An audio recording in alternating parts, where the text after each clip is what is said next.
Fleur dans le mur fissuré. Je t'arrache des crevasses.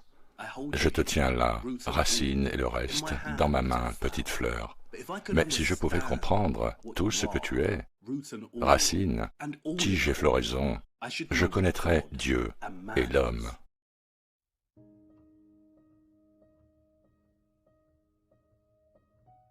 Il y a un grand labyrinthe devant nous, plein de coins et de recoins. Nous sommes en quête de clés cachées, pouvant nous permettre de mieux comprendre l'architecture médiévale et pourquoi elle a débuté au Moyen Âge. Que signifie mieux comprendre? Bien, cela n'a-t-il pas commencé avec deux Français?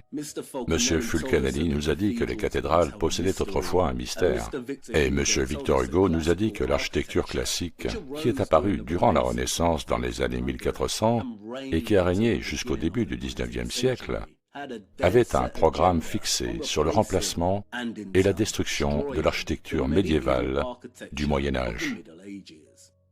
Ces deux Français suggèrent que l'architecture médiévale avait un secret que nos contrôleurs ne voulaient pas que nous connaissions. Nous allons donc tester cette suggestion. Y a-t-il un secret perdu? Se pourrait-il que Fulcanelli ait raison? Les cathédrales possèdent-elles réellement un grand mystère? Bien, je peux vous le dire tout de suite, Fulcanelli n'a pas raison. Il n'y a pas de secret perdu, et les cathédrales ne possèdent pas de mystère, non. Elles en possèdent plusieurs. Exactement, les mystères des cathédrales, au pluriel. Vous connaissez l'architecture médiévale, n'est-ce pas? Bien sûr que vous la connaissez. Si nous jouions à un jeu d'association d'idées sur le mot médiéval, vous diriez chevalier à cheval, dragon, château, douve, roi. Et si je choisissais le mot gothique, je parie que vous crieriez ténèbres, fantômes, cimetières, monstres, mauvais maquillage. Et si je choisissais cathédrale, vous crieriez peut-être gargouille, flèche, Dieu, cloche, prière, cœur, sacré. Vous voyez, le troisième produit de meilleurs résultats. Mais si vous combinez les deux comme cathédrale gothique, qu'est-ce qu'il vous reste? Une ombre ténébreuse au-dessus d'une structure divinement inspirée, un stéréotype quelque peu problématique et déroutant, qui a une longue formulation historique, que je qualifierais de délibérée. Vous connaissez l'architecture gothique médiévale. Je sais que vous la connaissez. Ils ont imposé ces géométries de pierre dans notre imaginaire collectif il y a bien longtemps. Elles hantent les landes brumeuses de Wuthering Heights et Jane Eyre. Elles ont donné naissance à des monstres tels que Frankenstein et Dracula. Elles ont invoqué les esprits dans La Femme en noir et Le Tour de Vis. Leurs chambres abritent des portraits diaboliques comme ceux de Dorian Gray. Elles peuplent de fantastiques royaumes où dragons, hommes, elfes, orques et sorciers se disputent des anneaux magiques. Elles sont formées dans la même pierre que celle qui enserre l'épée d'Arthur. Le style architectural médiéval excite l'imagination comme aucun autre. Et toutes les cathédrales, les monastères, les abbayes, les églises. Si vous vivez en Europe, alors vous n'avez pas à chercher bien loin avant d'en repérer une. Et c'est spécifiquement vrai si vous vivez dans un pays comme l'Angleterre. Je ne pense pas que vous puissiez faire 16 kilomètres dans un tel pays sans en voir une à l'horizon. Les flèches et les tours percent les cieux meurtris par le crépuscule, comme l'épée rouillée des rois merciens déchus. Dans des villes comme Lincoln, Lichfield, York, Wells, Gloucester, Peterborough, les cathédrales tentent et balisent l'imagination d'une personne. Viens avec moi, disent-elles. Retour dans les ruelles brumeuses du temps perdu, à une époque où l'Angleterre ne faisait pas partie d'un royaume brisé, mais d'un tout autre monde. Mais saviez-vous qu'en dépit de leur réputation stéréotypée, donnant dans le macabre et le mystérieux, beaucoup avaient leur intérieur peint? Je ne mens pas. Certaines œuvres gothiques ravivées au XIXe siècle rendent hommage au style de peinture du passé. De nombreux intérieurs de ces structures divines étaient des kaléidoscopes de couleurs étincelantes. Et si vous avez un œil exercé, vous pouvez encore aujourd'hui voir des restes de ces peintures dans un grand nombre d'entre elles. Quelquefois, c'est plus évident.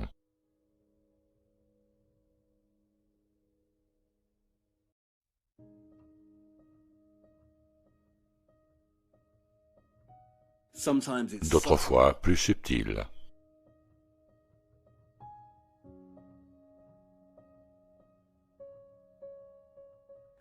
D'autres fois encore, presque invisible, presque estompé au-delà de toute reconnaissance.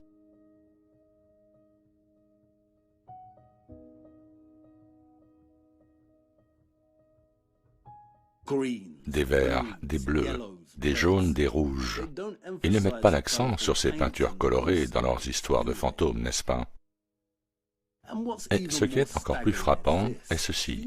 Si vous commencez à visiter de nombreuses structures médiévales, vous remarquerez quelque chose.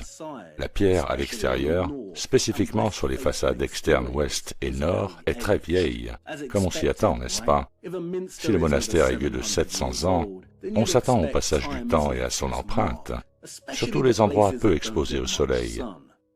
Mais si vous vous aventurez à l'intérieur, vous verrez que les piliers, les colonnes, etc., n'ont pas du tout vieilli autant. Pourquoi? Car elles n'ont pas été exposées aux éléments, au temps qu'il fait dehors. Alors pourquoi la plupart des peintures ont disparu? Pas à cause du temps, non, à cause de l'homme qui les a effacées. Mais pourquoi? Ces peintures auraient-elles pu nous raconter une certaine histoire, une histoire différente, peut-être? Et qui les a peintes? Bien, c'est évident, n'est-ce pas? Des artisans, le boucher, le boulanger, le fabricant de chandeliers, le tanneur, le peintre, le cordonnier, l'apothicaire, le charpentier, le fabricant de tissus, le maçon. Ceci représente les guildes de la période médiévale. Le tailleur de pierre médiéval n'était pas n'importe qui avec un maillet et une cisaille. Ils étaient des artisans hautement qualifiés, à la fois architectes, ingénieurs, bâtisseurs, artistes et visionnaires, avec une audace et un courage sans pareil. Le système des tailleurs de pierre médiévaux consistait en une hiérarchie de 3 classes: apprentis, compagnons de route et maîtres maçons. Les maîtres maçons supervisaient une légion de différents artisans, tous travaillant à l'unisson à la réalisation de différents aspects de ces magnifiques structures. Et dans votre chasse aux patchs de peintures estompées, vous pourriez tomber sur quelque chose d'autre, tout aussi extraordinaire, la signature des maçons sur la pierre. Elles sont habituellement représentées en petites formes géométriques, chaque forme indiquant la marque spécifique d'un maçon. Ce qui veut dire qu'un maçon en particulier a sculpté ce bloc en particulier. Je n'apprécie rien de plus que de chercher à les repérer.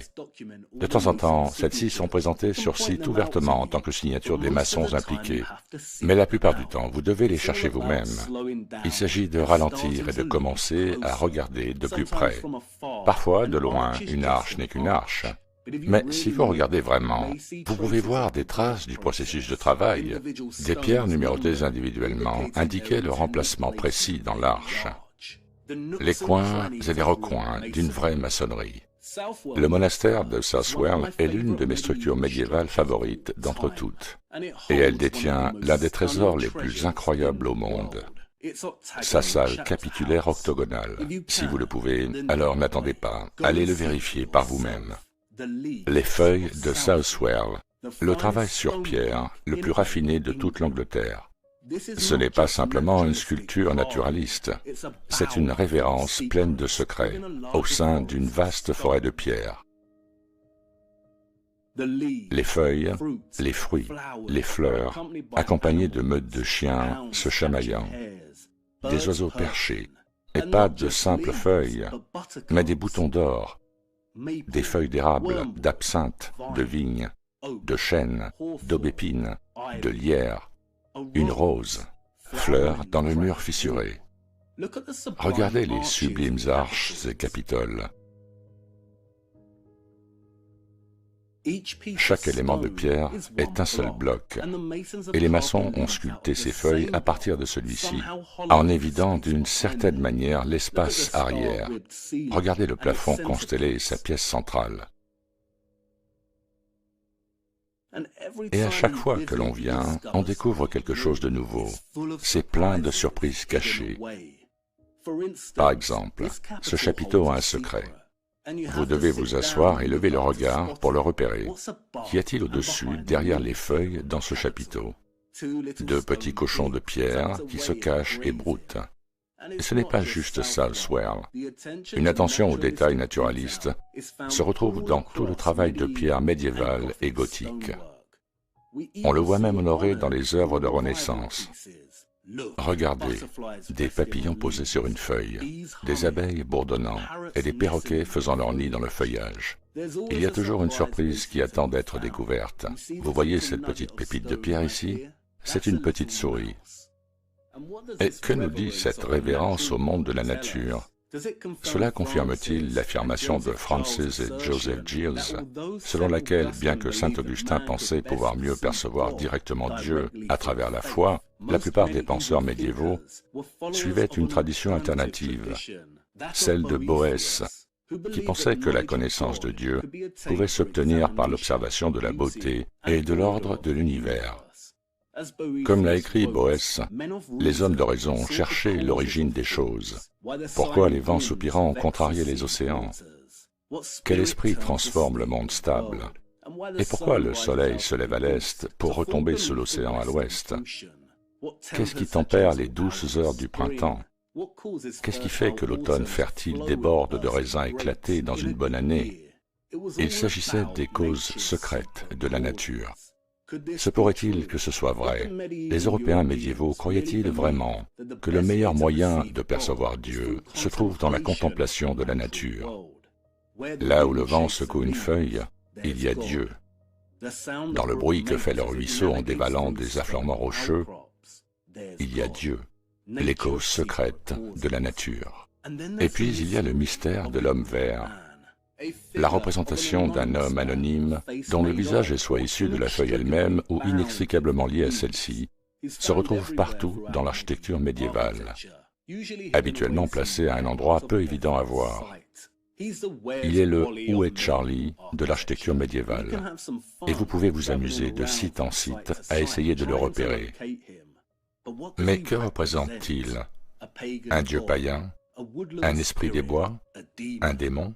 Le voilà à Southwell avec des feuilles sortant de sa bouche. Il y a beaucoup d'hommes verts à découvrir dans cette salle capitulaire. Est-il un démon païen, ou peut-être un rappel, comme Nigel Coates le dit, du lien élémentaire entre l'homme et la nature? Nous sommes issus de la terre et nous y retournons. Ou comme Tennyson dit sur sa petite fleur, « Si je pouvais comprendre tout ce que tu es, racines, tiges et floraisons, je connaîtrais Dieu et l'homme. » Les causes secrètes de la nature. Il ne vous montre pas ces sculptures naturalistes dans les films d'horreur, n'est-ce pas? Et saviez-vous que beaucoup, pas toutes, mais beaucoup de cathédrales, de monastères, d'abbayes, d'églises sont alignés de façon cardinale, surtout en Angleterre. Le chœur est habituellement aligné vers l'est et la nef vers l'ouest. Mais pourquoi? Peut-être qu'un sceptique dirait que c'est parce que la chrétienté cache son culte du soleil. Mais se pourrait-il qu'il y ait une autre raison? Pourquoi une vaste majorité de ces structures sont alignées de la sorte? Si vous vous perdez alors que vous parcourez la campagne européenne, que vous avez oublié votre boussole, si vous tombez sur une ancienne église, vous pourrez en fait être chanceux. Les coins et les recoins, les secrets et les mystères, nous les cherchons. Il y a un grand labyrinthe devant nous. Donc de quoi s'agit-il?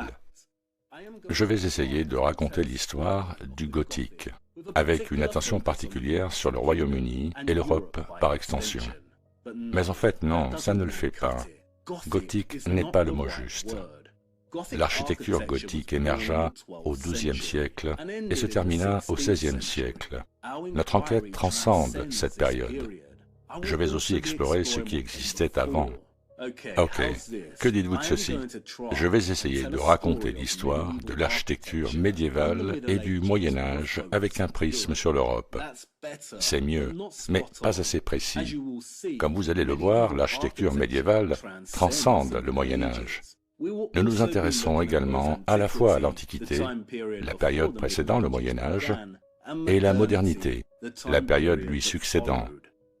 Et bien que je mettrai l'accent sur l'Europe, cela ne signifie pas que des espaces géographiques ou nations en dehors de ces frontières n'ont pas d'importance, ni que je me priverai de les étudier ou de m'en inspirer pour alimenter mon propos. Cela veut dire que je n'ai pas l'expérience ou la compétence pour développer un véritable propos en faveur de l'architecture en dehors de l'Europe. Pourquoi? Parce que je ne peux pas y aller et explorer de première main. Quand j'aborderai des espaces hors de l'Europe, je le ferai de manière académique. Par exemple, la littérature historique, les arts, la photographie, etc. Ah, la complexité est terriblement difficile à résumer. Je pense que je l'ai mieux exprimé au début. Ces deux Français suggèrent que l'architecture médiévale avait un secret que nos contrôleurs ne voulaient pas que nous connaissions. Donc, nous allons tester cette suggestion. Beaucoup mieux. J'espère que ce que nous allons découvrir nous éclairera sur d'autres sujets, dont deux que je vais vous présenter maintenant.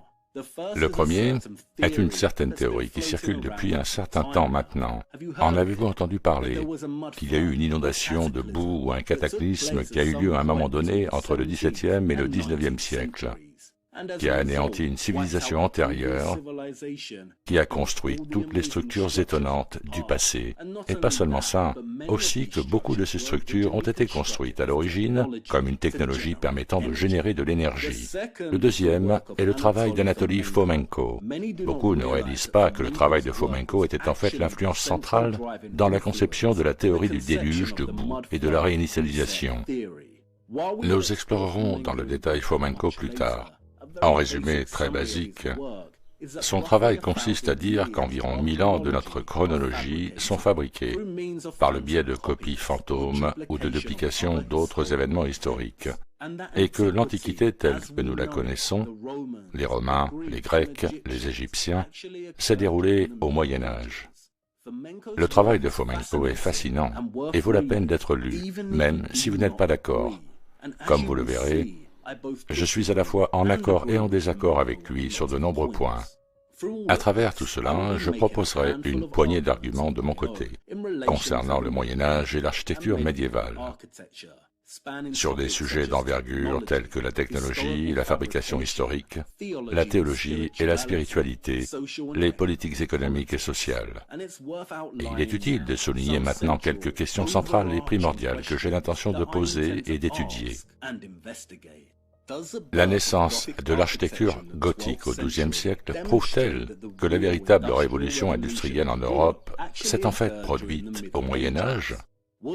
Est-ce que la révolution industrielle, qui s'est déroulée en Angleterre entre 1760 et 1820, n'était en fait pas du tout une révolution industrielle, mais une extension appliquée d'une technologie préexistante, formulée dans l'objectif de déstabiliser l'Europe et d'établir la globalisation, et par extension, le globalisme.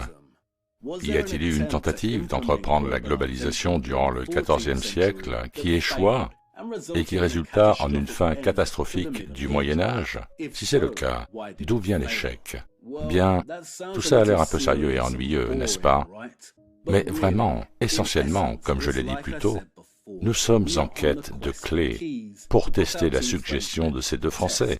Et qu'est-ce qu'une clé? Bien, une clé peut être à peu près chaque chose. Une clé peut être un morceau d'architecture, un livre, une peinture, un poème, une carte, un lieu géographique, un mot, un nom, une phrase, un symbole. Comme origine, l'Antiquité ou le Moyen Âge, le XIXe siècle, même notre époque actuelle, absolument tout. Si cela ouvre une porte, c'est une clé. Mais cela ne signifie pas non plus que toutes les clés sont utiles. Certaines ouvrent des portes qui sont sans issue au bout d'un moment. Et sans aucun doute, cela nous arrivera. Mais les clés sont le but. Et j'aimerais partager avec vous, maintenant, l'une de ces clés que nous explorerons plus en détail plus tard. Trouver des clés, c'est comme tomber amoureux ou s'endormir. On ne peut pas orchestrer le fait de tomber amoureux, on ne peut pas le forcer. Et on ne peut pas forcer le sommeil. Vous ne pouvez pas vous forcer au sommeil juste par la pensée. Si vous tentez de le faire, vous resterez éveillé toute la nuit, à tourner, à vous retourner. Mais si vous vous laissez aller, ça tend à se produire naturellement. Vous tombez, cela se produit de manière inattendue. C'est identique pour les clés. Vous ne pouvez trouver une clé si vous cherchez avec trop d'insistance, si vous allez ici et là avec une théorie ou une idée préconçue en tête. Les clés vous trouvent. Mais vous devez être suffisamment ouvert, ne serait-ce que pour réaliser ce qu'elles sont. C'était l'anniversaire de ma compagne, et je l'ai emmenée au Pays de Galles. Elle est chanceuse, n'est-ce pas? Très chanceuse effectivement, car je n'avais aucune idée qu'une clé très spéciale nous attendait. Cette clé est d'un certain type, une clé croisée. Attendez, au lieu que je vous l'explique, suivez-moi simplement. Long float on shipless oceans, I did all my best to smile, till your singing eyes and fingers drew me loving to your isle, and you sang, sail to me, sail to me, let me enfold you. Here I am,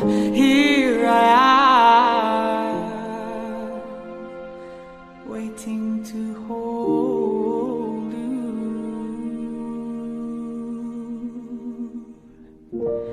Did I dream you dreamed about me?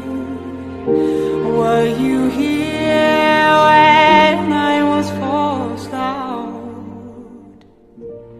Now my foolish boat is leaving, broken love alone on your rocks. For you sing, touch me not, touch me not, come back tomorrow. And oh my heart shines from the soul.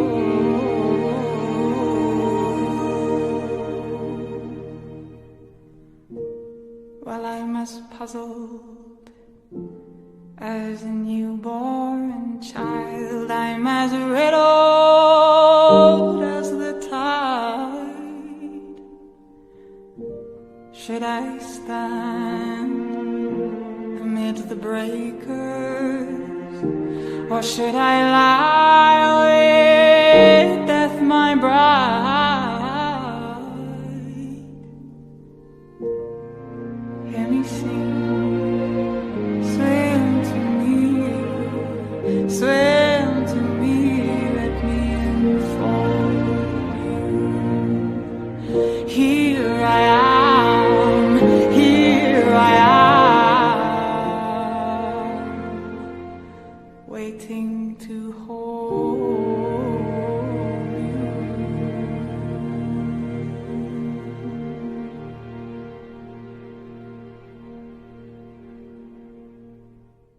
you. Savez-vous ce que c'est? Ce sont les eaux vives, s'écoulant dans un puits sacré de Galles. C'est une source qui vient des profondeurs de la terre.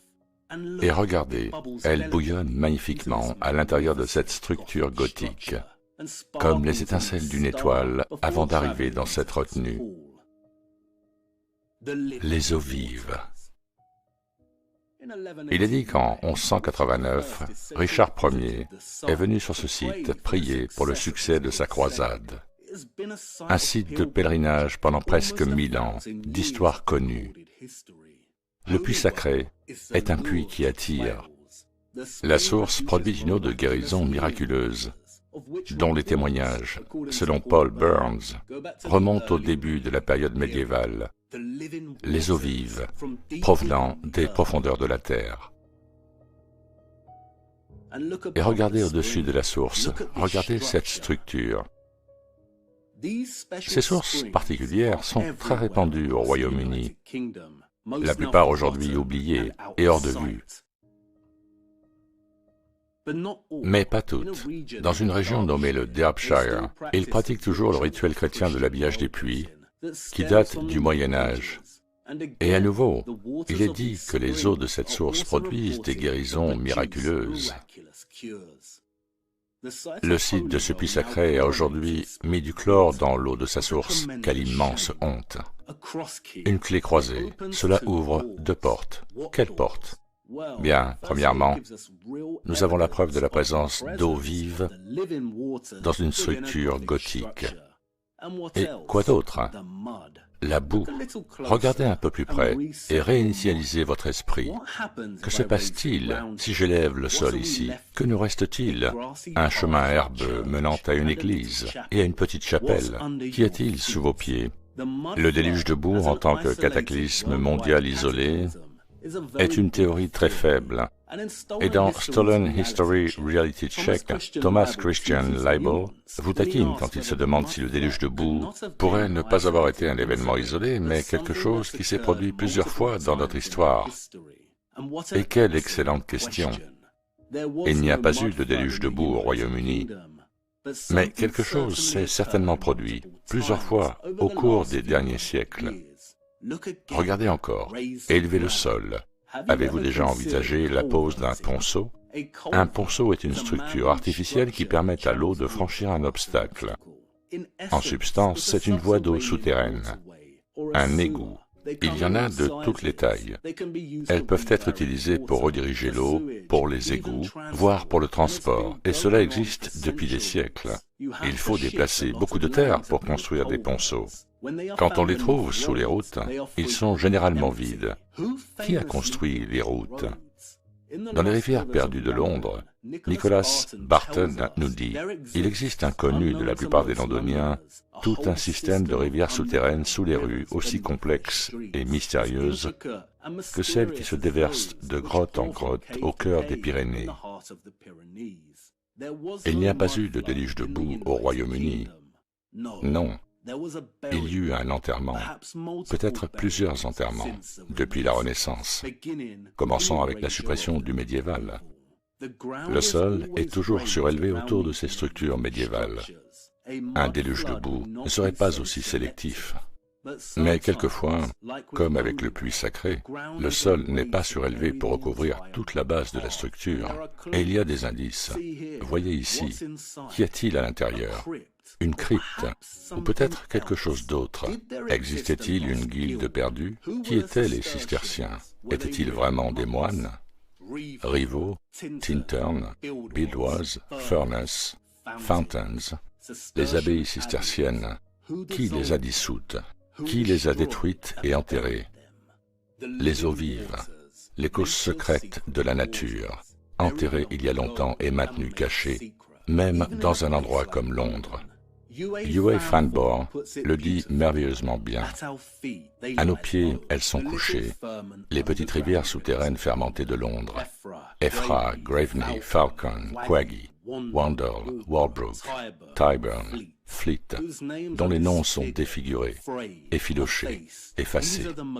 Ce sont les Magog qui ont rongé la journée jusqu'au bassin dans lequel Londres se niche.